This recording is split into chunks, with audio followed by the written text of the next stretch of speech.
بسم اللہ الرحمن الرحیم۔ بسم اللہ الرحمن الرحیم۔ ناظرین، واقعہ کچھ یوں ہے کہ حضرت موسیٰ علیہ السلام جو اللہ کے بہت ہی پیارے نبی ہیں اور جن کو اللہ نے کلیم اللہ کا لقب دیا، یعنی موسیٰ کلیم اللہ، آپ ایک صحرا کے اندر موجود تھے اور صحرا میں آپ کو بھوک نے بہت ہی ستا رکھا تھا۔ حضرت موسیٰ کو بھوک لگی، اب صحرا ہے، خوراک تلاش کر رہے ہیں کہ کہیں سے کچھ کھانے کو ملے۔ اب ادھر ادھر دیکھا تو جیسے ہی دیکھا تو ایک شخص ہے اور اس کے پاس جاتے ہیں، اور وہ شخص کیا ہے، اس کے ہاتھ میں ایک عصا ہے اور بھیڑ بکریاں ہیں اس کے پاس اور وہ چلا رہا ہے۔ حضرت موسیٰ نے جا کر زہرہ کے اس پہ سلام کیا ہوگا، لازمی بات ہے، اللہ کے نبی ہیں اور جائیں تو سلام نہ کریں یہ ممکن نہیں ہے۔ روایت میں آتا ہے کہ حضرت موسیٰ نے اس سے کہا کہ کیا تیرے پاس کچھ کھانے کو ہے؟ تو اس نے فوراً سے کہا کہ اللہ بڑا کریم ہے۔ اس نے اپنا عصا ایک پتھر پہ مارا، اور عصا کا پتھر پہ مارنا تھا کہ عصا دو نیم ہو گیا، دو حصوں میں تقسیم ہو گیا، اور جیسے ہی دو حصوں میں تقسیم ہو گیا، ایک پتھر سے پانی نکلنے لگا اور دوسرے سے دودھ نکلنے لگا۔ حضرت موسیٰ خوب سیر ہوئے، اور سیر ہونے کے بعد ایک مرتبہ حضرت موسیٰ نے التجا کی، پروردگار عالم، ظاہری طور پہ تو میں اس شخص میں اس کے حلیے سے دیکھ رہا ہوں کہ اس میں کوئی ایسی چیز نہیں ہے، لیکن یہ بتائیے کہ آپ نے اس کو ایسی خصوصیات سے نوازا ہے تو یہ کیسے ممکن ہے؟ یہ کرامت اس کے پاس کیسے آئی اور یہ صاحب کرامت کیوں کر بنا؟ تو پروردگار عالم کی آواز آئی کہ اے موسیٰ، اس شخص کے اندر 5 خصوصیات ہیں، اور ان 5 خصوصیات کی بدولت میں نے اس کو صاحب کرامت بنایا ہے۔ اور وہ 5 خصوصیات اللہ نے حضرت موسیٰ کو بتائیں۔ فرمایا موسیٰ، پہلی خصوصیت اس میں یہ ہے کہ اس کا دل کبھی بھی میری یاد سے خالی نہیں رہا۔ عزیزو، آپ نے سنا کہ اس شخص کا دل میری یاد سے کبھی خالی نہیں رہا۔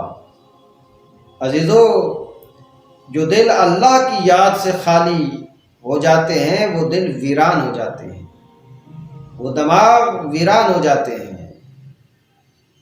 بس اللہ کی یاد سے جس کا دل خالی ہوا تو سمجھ لو کہ اس دل کے اندر شیطان ابلیس نے ڈیرے لگا دیے۔ اور اللہ نے کیا فرمایا؟ اے موسیٰ، اس شخص کا دل میری یاد سے کبھی خالی نہیں رہا۔ اور دوسری خصوصیت یہ ہے موسیٰ اس شخص کے اندر کہ اس کے دل میں نے کبھی حسد کو نہیں دیکھا۔ عزیزو، حسد گناہ ہے، کبیرہ ہے، حسد نہیں کرنا چاہیے، البتہ رشک کر سکتے ہیں۔ رشک کرنے میں اور حسد کرنے میں بہت بڑا فرق ہے۔ اور خالق نے کیا فرمایا کہ میں نے اس کو صاحب کرامت کیوں بنایا؟ کہ ایک تو اس کا دل میری یاد سے کبھی خالی نہیں ہوا، اور دوسرا یہ ہے کہ اس کے دل میں کبھی میں نے حسد کو نہیں دیکھا۔ اور تیسری خصوصیت اس شخص کے اندر موسیٰ یہ ہے کہ یہ شخص گناہ تو کرتا ہے مگر گناہوں پہ اصرار نہیں کرتا۔ یہ شخص گناہ تو کرتا ہے لیکن گناہ پر اصرار نہیں کرتا۔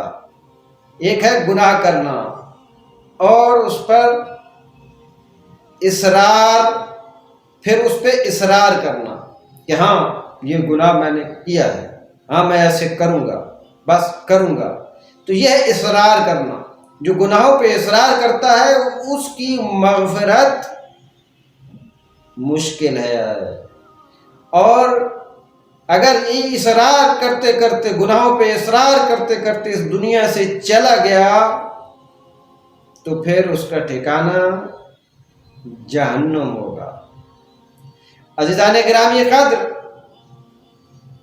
اللہ نے فرمایا موسیٰ اس شخص کے اندر چوتھی خصوصیت یہ ہے کہ اس نے رزق کی کبھی پرواہ نہیں کی. رزق کی جتنی اس کو ضرورت ہے اتنی ہی وہ استعمال کرتا ہے، اسے فکر نہیں ہوتی رزق کی.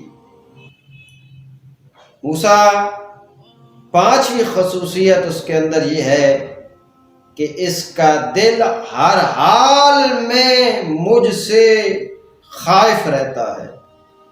موسیٰ اس کا دل خائف رہتا ہے.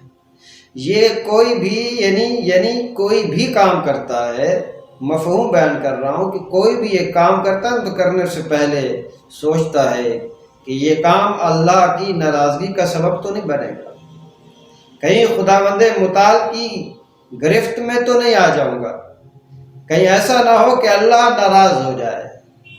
تو بس اے موسیٰ یہ 5 خصوصیات اس شخص کے اندر ہیں تو میں نے اس کو یہ کرامت دی ہے، اس کو صاحب کرامت بنایا ہے.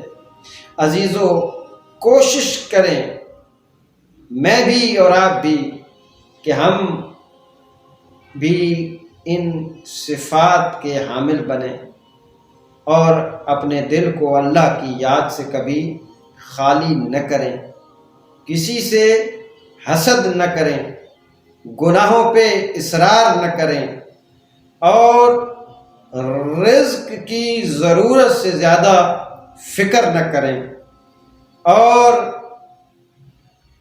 ہر حال میں اس اللہ کا شکریہ ادا کریں اور ہر کام کرنے سے پہلے سوچیں کہ کہیں اس میں اللہ کی ناراضگی تو نہیں ہے. اگر ناراضگی نہیں ہے تو پھر وہ کام کر لیا جائے، اگر اللہ ناراض ہوتا ہے تو پھر اس کام کو ترک کر دیا جائے.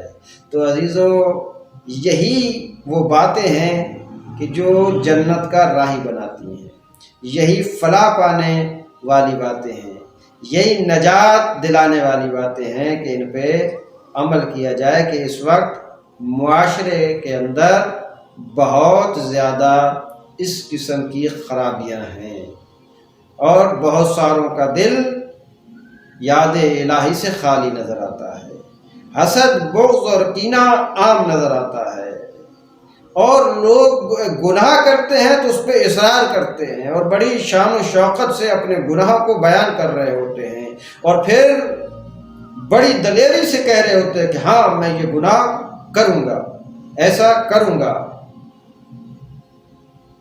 تو عزیزو، کوشش کریں اگر آپ محمد و آل محمد کے ماننے والے ہیں، ان کے محب ہیں، تو گناہوں سے پرہیز کریں، تقوی اختیار کریں، پرہیزگاری اختیار کریں، لوگوں کے ساتھ حسن سلوک کریں، حقوق و لباد کو ادا کریں، واجبات کو ادا کریں، محرمات سے بچیں.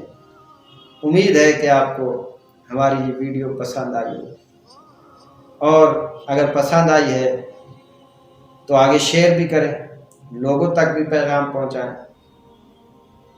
آپ کے توسط سے اگر یہ ویڈیو کسی تک پہنچتی ہے اور اس کے اندر کوئی ایسی خرابی ہے اور اس وجہ سے دور ہو جاتی ہے تو یقیناً اس کار خیر میں آپ کا حصہ بھی شامل ہو جائے گا. والسلام علیکم ورحمۃ اللہ وبرکاتہ.